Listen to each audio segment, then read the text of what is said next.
ना यहाँ भूल कथा कह असुविधार कहीं ना रणेन्द्र प्रताप से असुविधार थे केबे थे सी एबे भी विधायक होती प्रफुल्ल मल्लिक कौन गोटे संग्रामी स्वतंत्र संग्रामी दायद हारिचंद तो नवीन पट्टनायक भी तेणु हारीगले कौन है भास्कर राव पर नेता जे कि माने अनडिवाइडेड कोरापुटर नेता बीजेडी संगठन माने भास्कर राव श्रीमयी मिश्र को जो प्रकार निर्यातना देले छिड़ाबू बुलिले एमएलए मानू कहला ये आम कैंडिडेट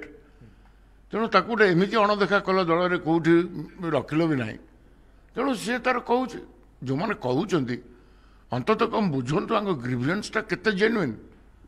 ना बुझिकी जदि अन्य माने गोटे एक्शन नेबे एटा गोटे डेमोक्रेटिक दलर सर श्रीमयी को ग्रीवेंस जेन्युइन